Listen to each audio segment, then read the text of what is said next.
पैशाची अडचण आहे का? नोकरीच्या संधी पाहिजे आहेत का?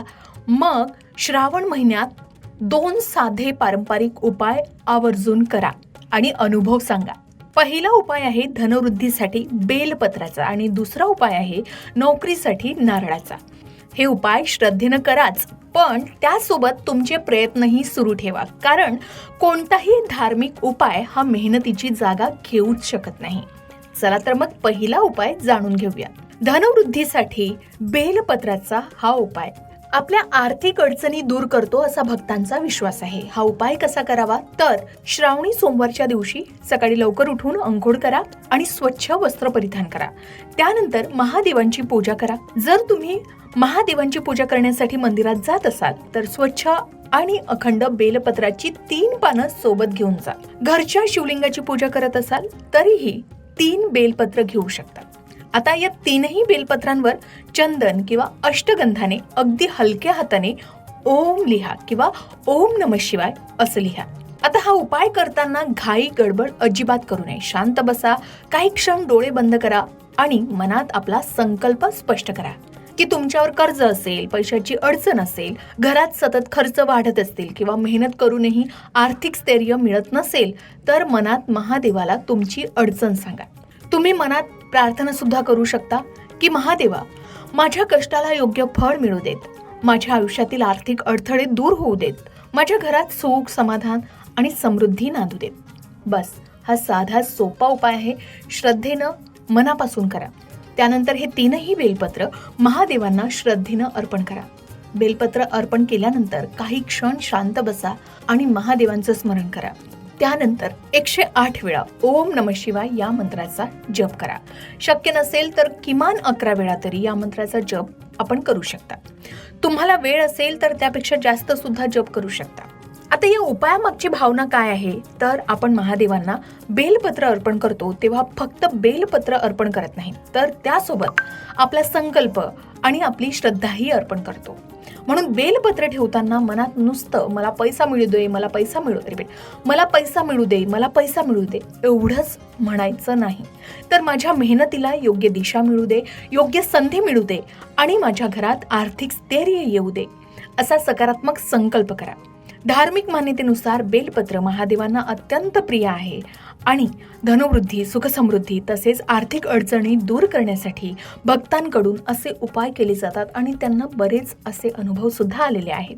तुम्हालाही असे अनुभव आले असतील तर कमेंट करून नक्की शेअर करा. आणि तुम्ही जर या सोमवारी, येणाऱ्या सोमवारी हा उपाय करणार असाल तर हेही सांगा आणि त्यामुळे आलेला अनुभव सुद्धा शेअर करायला विसरू नका. आता येऊया दुसऱ्या उपायाकडे. आता हा उपाय विशेषतः त्यांच्यासाठी आहे ज्यांना सध्या नोकरीची गरज आहे. तुम्ही नोकरीसाठी किती अर्ज करता? 1 नाही, 2 नाही, कितीतरी अर्ज करता. कधी इंटरव्ह्यूचा कॉल येतो, कधी इंटरव्ह्यू चांगला जातो, तर कधी शेवटच्या राऊंडपर्यंत सगळं व्यवस्थित होतं आणि आपल्याला वाटतं आता ही नोकरी नक्की मिळणार. पण अचानक काहीतरी घडतं, अडतं आणि कंपनीकडून कॉलच येत नाही. कधी ऑफर होल्डवर जाते, कधी पगार अपेक्षेपेक्षा कमी असतो, तर कधी पात्रता असूनही संधी हातातून निघून जाते. अशा वेळी मनात निराशा येणं साहजिकच आहे. पण यावेळी श्रद्धेसोबत स्वतःला पुन्हा उभं करण्यासाठी श्रावणी सोमवारी महादेवाची पूजा करताना नारळाचा एक साधा सोपा पारंपरिक उपाय केला जातो. यासाठी काय करावं? तर एक संपूर्ण नारळ घ्यावा. नारळ स्वच्छ पाण्यानं धुवून घ्यावा. त्यानंतर जर तुम्ही मंदिरात जाऊन महादेवांची प्रार्थना करत असाल तर उत्तम, किंवा घरच्या घरी शिवलिंगासमोर बसावं. शांतपणे अगदी डोळे बंद करून तुमच्या मनातील नोकरीची इच्छा स्पष्टपणे महादेवांना सांगावी. यावेळी आपण प्रार्थना करू शकता की हे महादेव, माझ्या कष्टाला योग्य दिशा मिळू दे, माझ्या पात्रतेनुसार मला योग्य नोकरीची संधी मिळू दे, माझ्या मार्गात जे काही अडथळे आहेत ते दूर होऊ देत आणि माझ्या मेहनतीला यश मिळू दे. त्यानंतर या नारळावर थोडंसं चंदन लावावं आणि तो नारळ महादेवांसमोर अर्पण करावा आणि शांतपणे ओम नमः शिवाय या मंत्राचा जप करावा. शक्य असेल तर 108 वेळा ओम नमः शिवाय या शिवपंचाक्षरी शिवमंत्राचा जप तुम्ही करू शकता. जप करताना फक्त नोकरी मिळावी एवढाच विचार करायचा नाही, तर मला माझ्या पात्रतेला योग्य अशी नोकरी मिळू दे, माझ्यासाठी योग्य दार उघडू दे आणि त्या संधीचा योग्य उपयोग करण्याची बुद्धी मला मिळू दे असा संकल्प करावा. त्यानंतर आपल्या परंपरेनुसार तो नारळ देवाला अर्पण करावा किंवा मंदिरात योग्य पद्धतीने दान करावा. आपले उपाय, आपले प्रयत्न अजिबात सोडू नका.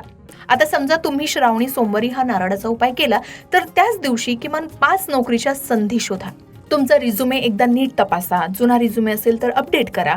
तुमचं लिंक्डइन किंवा जॉब पोर्टल यावरील प्रोफाईल अपडेट करा. तुम्हाला ज्या कंपनीत नोकरी करायची आहे त्या कंपनीबद्दल माहिती घ्या आणि सगळ्यात महत्त्वाचं म्हणजे त्या दिवशी किमान एक चांगला विचारपूर्वक अर्ज नक्की करा. कारण फक्त देवाकडे मागून थांबून राहायचं नाही, देवावर श्रद्धा ठेवायची आणि स्वतःच्या हाताने प्रयत्नही करायचा. म्हणूनच एक गोष्ट लक्षात ठेवा, महादेवांकडे प्रार्थना करा, स्वतःची मेहनत करा, यशाकडे जाणारा मार्ग नक्की मोकळा होईल. कधी कधी आपण चमत्काराची वाट पाहत बसतो, पण खरं पाहिलं तर चमत्कार घडवण्यासाठी पहिलं पाऊल आपल्यालाच उचलावं लागतं. श्रावण हा फक्त पूजा अर्चना करण्याचा महिना असला तरी सुद्धा स्वतःकडे नव्याने पाहण्याचा महिना सुद्धा आहे. जुन्या नकारात्मक गोष्टी मागे सोडून नवीन सुरुवात करण्याचा महिना आहे. म्हणून या श्रावणात महादेवांसमोर एक छोटासा संकल्प करा की मी श्रद्धा ठेवेन पण प्रयत्नही करेन. पैशाची अडचण असेल तर आर्थिक स्थैर्यासाठी प्रयत्न करा. नोकरी हवी असेल तर रोज नवीन संधी शोधा. कारण महादेवांकडे फक्त पैसा किंवा नोकरी मागण्यापेक्षा योग्य संधी, योग्य दिशा, योग्य निर्णय घेण्याची बुद्धी आणि आपल्या मेहनतीला यश मिळावं अशी प्रार्थना करणं अधिक सुंदर आणि योग्य ठरू शकतं. म्हणूनच या श्रावणात हे 2 पारंपरिक उपाय श्रद्धेनं करून पहा आणि आपले अनुभव शेअर करायला विसरू नका. हर हर महादेव. अशाच प्रकारे सणावारा संबंधित व्रतवैकल्य असतील, उपासना असतील, पूजाविधी संबंधित आणखी काही माहिती तुम्हाला हवी असेल, त्याचबरोबर वास्तुशास्त्र, ज्योतिषशास्त्र, अंकशास्त्र यांसारख्या विषयावर तुमच्या मनात काही शंका असतील तर त्या कमेंट बॉक्समध्ये नक्की विचारा. शिवाय तुम्हाला आणखीन कोणत्या विषयावरचे व्हिडिओ ऐकायला आवडतील ते सुद्धा कमेंट करून सांगा. या संबंधित संपूर्ण मार्गदर्शन तुमच्यापर्यंत पोहोचवण्याचा आमचा हा प्रयत्न आहे, तेव्हा कमेंट नक्की करा. अशाच प्रकारच्या माहितीपूर्ण व्हिडिओसाठी लोकमत भक्ती चॅनलला नक्की सबस्क्राईब करा आणि बेल आयकॉनला क्लिक करा, म्हणजे आमच्या नवनवीन व्हिडिओचं नोटिफिकेशन तुम्हाला मिळत राहील. तसेच योग्य आध्यात्मिक मार्गदर्शनासाठी लोकमत भक्तीच्या फेसबुक पेज आणि इन्स्टा पेजला लाईक आणि फॉलो करायला विसरू नका.